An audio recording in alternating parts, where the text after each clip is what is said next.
Praise the lord. పిల్లరా, ఈ యొక్క నూతన ఉదయకాల సమయంలో దేని వాక్యాన్ని చదువుకుందాం. న్యాయాధిపతుల గ్రంథము 11వ అధ్యాయం 11వ వచనం.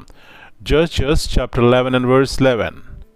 అప్పుడు యెఫ్తా మిజ్బాలో యెహోవా సన్నిధిని తన సంగతి అంతయు వినిపించెను. And Jephthah uttered all these words before the Lord in Mizpah.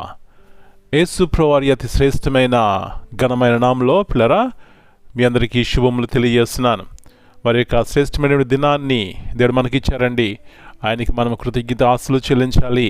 పిల్లరా, మన వ్యక్తిగత జీవితంలో, మన కుటుంబంలో దేవుని సన్నిధిని అంటే ఆ ప్రార్థన సహవాసాన్ని ఎప్పుడైతే మనం కోరుకుంటామో మన కుటుంబాల్లో జయం చూస్తాం. మరొకసారి ఇక్కడ జ్ఞాపకం చేసుకుంటున్నాం. యెఫ్తా అనే గొప్ప బలాఢ్యుడు పిల్లరా తిరిగి ఇశ్రాయేలు ప్రజలను రక్షించడానికి ముందుకొచ్చాడు.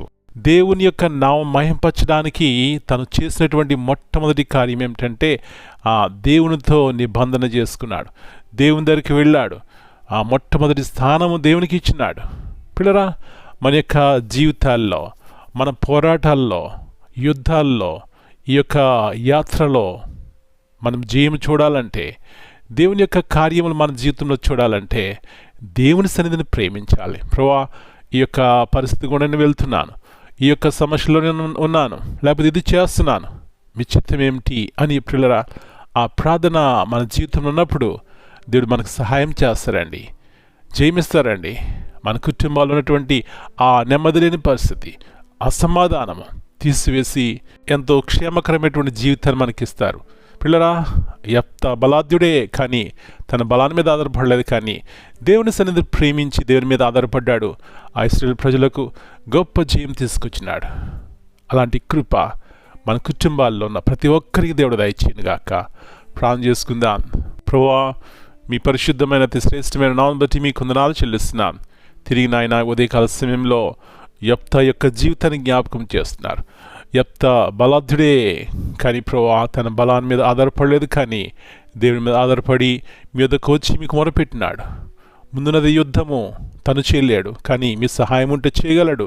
కాబట్టి ప్రభువా, మా యొక్క వ్యక్తిగత జీవితాల్లో కూడా ఉదయమున లేచినప్పటి నుంచి తిరిగి మరి సాయంత్రము నిద్రించే వరకు కూడా అనేకమైన యుద్ధములు, అనేకమైన పోరాటములు వ్యక్తిగత మేము చూస్తుంటాం. అది ఆత్మ సంబంధమైన, శరీర సంబంధమైన, అది వ్యాధైన, బాధైన, పాప సంబంధమైనటువంటిది ఏదైనా ప్రభువా, వాటి నుంచి జయం చూడాలంటే మీ సహాయం కావాలి. కాబట్టి ప్రభువా, ఉదయకాల సమయంలో మా పిల్లలందరిని దర్శించండి. యెఫ్తా ఎలాగైతే మీ సన్నిధిని ప్రేమించి జయం చూసినాడో, మా కుటుంబాల్లో కూడా మిమ్మల్ని ప్రేమించి మీ మాట విని లోబడి ప్రభువా జయ జీవితం కలిగి ఉండడానికి, సమాధానం కలిగి ఉండడానికి, నిరీక్షణతో జీవించడానికి సహాయం ఇచ్చేయమని. ఎవరైనా వ్యాధిగ్రస్తులు ఉంటే ముట్టండి, బాగు చేయండి. ఏ కష్టాల్లో ప్రభువా ఉన్నారో నాకు తెలియదు, కానీ వారు మీరు దర్శించి లేవనెత్తి ప్రభువా ఆదుకోనండి, ఆదరించండి. యేసు ప్రభువా, మీరు మా కొరకు చేసినటువంటి ఉన్నతమైనటువంటి శిలువ కార్యాన్ని బట్టి కృతజ్ఞత ఆశలు చెల్లిస్తూ మరి తిరిగి లేచారు కాబట్టి ఎంత గొప్ప నిరీక్షణతో మేము జీవిస్తాం.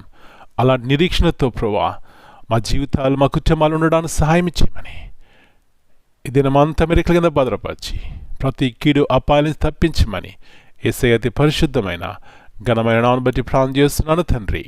Amen. God bless you all.